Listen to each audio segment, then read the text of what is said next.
द्राक्ष बागायतदार संघाच्या सहाव्या अधिवेशनाच्या निमित्ताने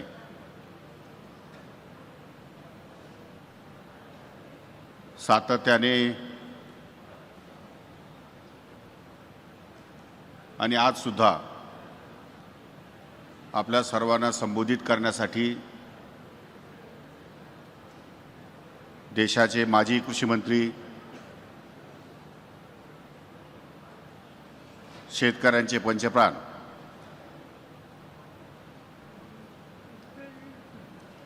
गेली अनेक दशकं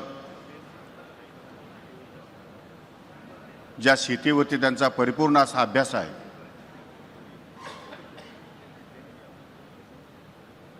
आणि आताच चंद्रकांतने सांगितलं की मी जरी शेतकरी असलो तरी माझ्यापेक्षा जास्त ज्ञान शेतीमधलं हे पवार साहेबांना आहे.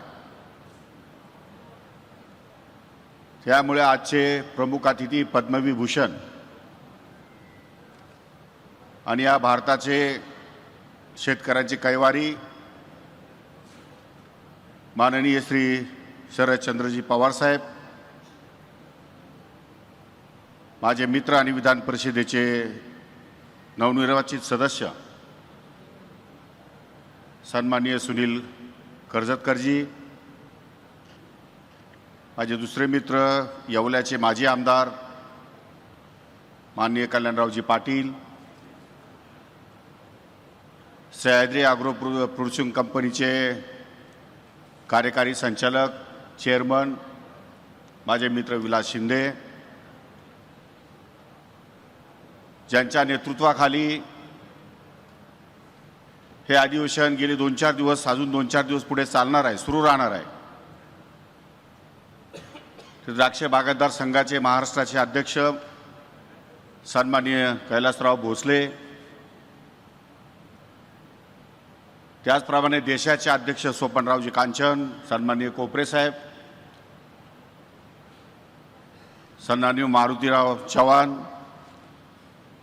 सर्व सन्माननीय प्रसाद साहेब, सर्व सन्माननीय या द्राक्ष बागायतदार संघाचे पदाधिकारी, मोठमोठ्या कंपन्यांचे प्रतिनिधी, शेतकरी बांधव, गेले अनेक वर्ष शेतीमध्ये ज्यांनी नवनवीन प्रयोग करून या शेतीला, या द्राक्ष बागांच्या शेतीसाठी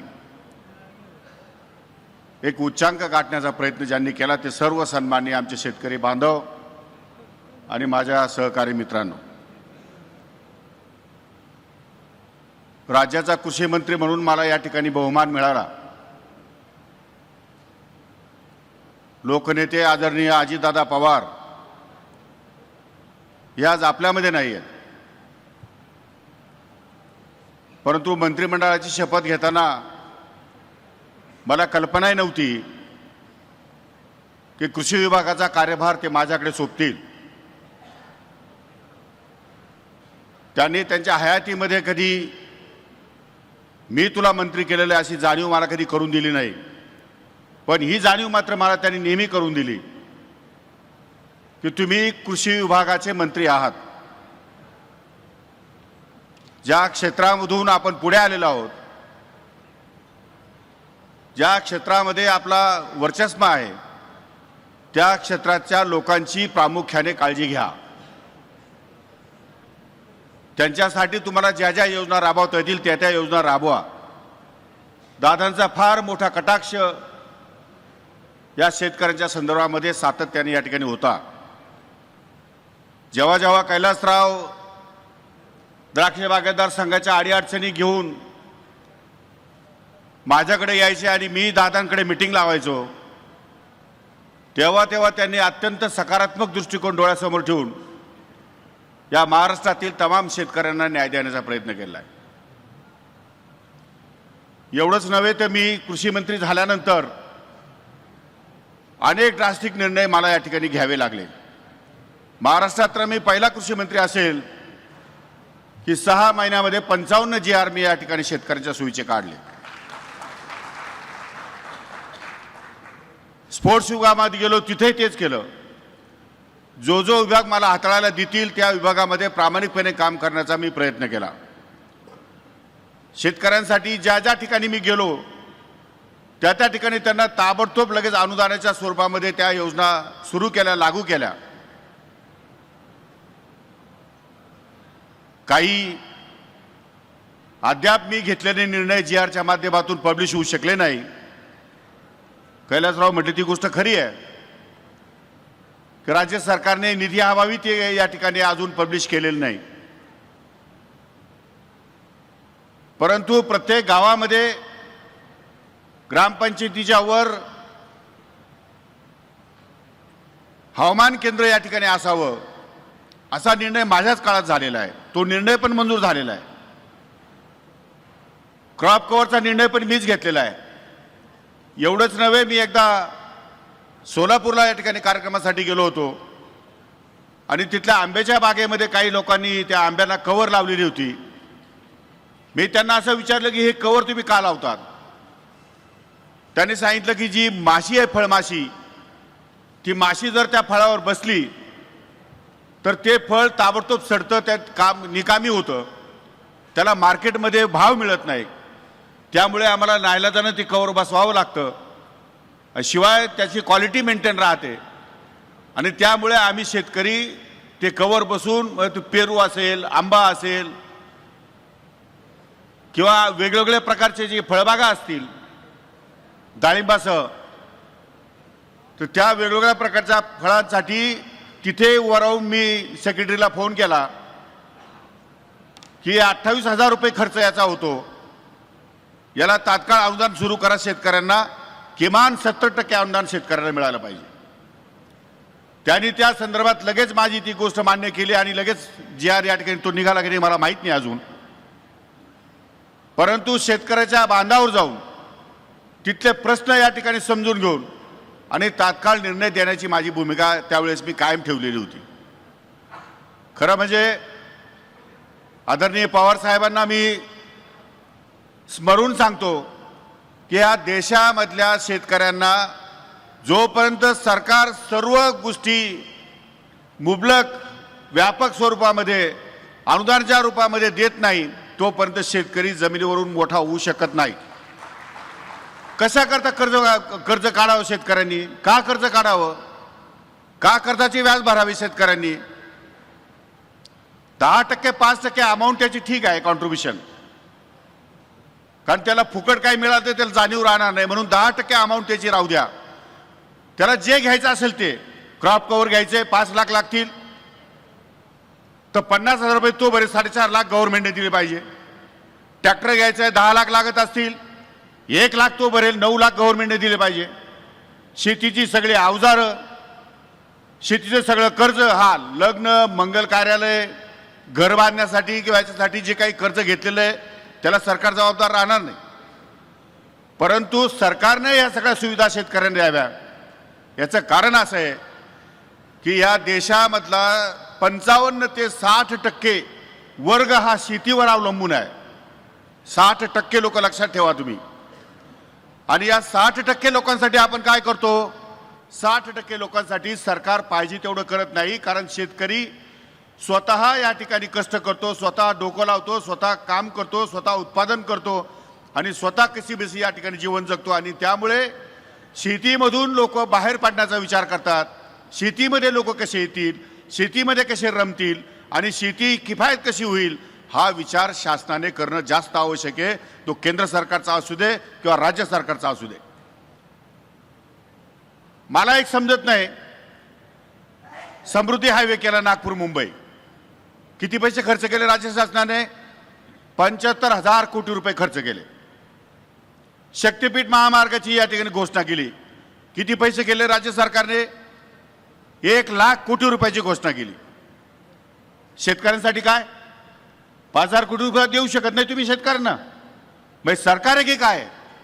1% लोकांसाठी तुम्ही हजारो कोटी रुपयाची योजना आणतात, 2% लोकांसाठी तुम्ही हजारो कोटी रुपयाची योजना आणतात आणि मग जो 60% शेतीवर अवलंबून त्या शेतकऱ्यांसाठी जर योजना तुमच्याकडे नसतील तर हा देश अशाच पद्धतीने कामाला लागेल आणि यातून मग या ठिकाणी जेनजी नावाचा जो प्रकार आता आलेला आहे तो हळूहळू पुढे अल्फा जेनमध्ये या ठिकाणी जाणार, हळूहळू पुढे पुढे जात राहणार आणि आमच्या सारख्याला सुद्धा राजकारण करणं मुश्किल करून टाकणार आहे.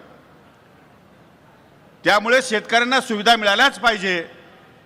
जास्तीत जास्त सुविधा जोपर्यंत शेतकऱ्यांना देत नाही, शेतीवर जोपर्यंत माणूस राहत नाही, शेती जोपर्यंत करत नाही तोपर्यंत ही अस्थिरता समाजातली कमी होणार नाही, ही गोष्ट लक्षात ठेवली पाहिजे.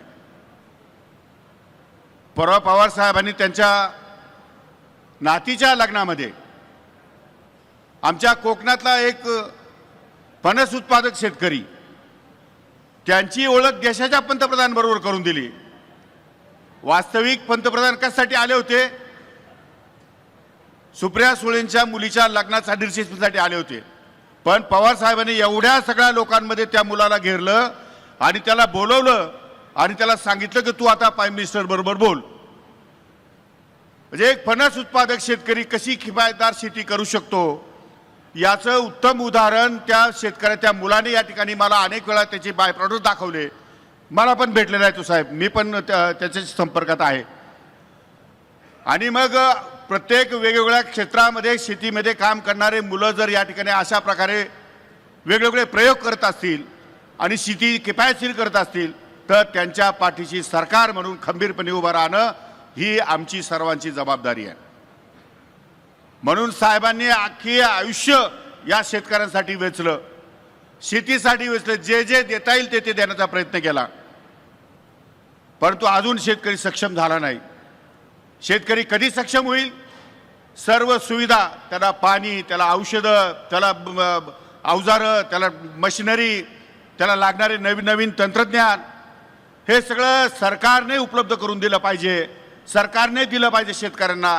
त्याशिवाय हा शेतकरी मोठा होणार नाही. अशा अनेक मागण्या आपण जरी केल्या कैलासराव तरी त्या मागण्या या ठिकाणी लवकर मान्य केल्या जात नाही.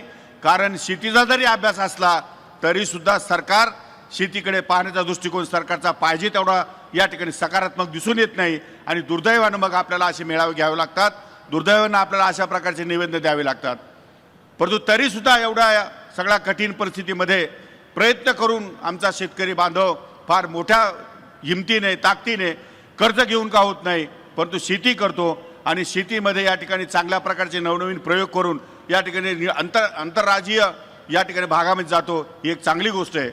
आज या ठिकाणी रॉड्रिक्स बसलेले आहेत, रॉड्रिगो, ज्यांच्याबरोबर द्राक्ष बागायतदार संघाने करार केलेला आहे. आणि देशातल्या परदेशातल्या ज्या व्हरायटी जोपर्यंत तुमच्याकडे येणार नाही, जोपर्यंत उत्पादन खर्च कमी होणार नाही तोपर्यंत सस्टेनेबल शेती ज्याला आपण म्हणतो ती या ठिकाणी होऊ शकत नाही भविष्य काळामध्ये. आणि म्हणून सस्टेनेबल शेती होण्यासाठी ज्या नवनवीन तंत्रज्ञान, नवनवीन बियाणं आणि नवीन या ठिकाणी जे संशोधनं जर या ठिकाणी होतील तर आणि तरच या ठिकाणी देश आणि शेतकरी हा सदन होईल अशी माझी या ठिकाणी स्वतःची धारणा आहे. मी मागे कृषी मंत्री असताना पडेगावला गेलो, एका ऊस उत्पादक याच्या संशोधन कंपनीमध्ये. पडेगावला ऊसाच्या जातीचं चांगल्या प्रकारचं संशोधन होतं.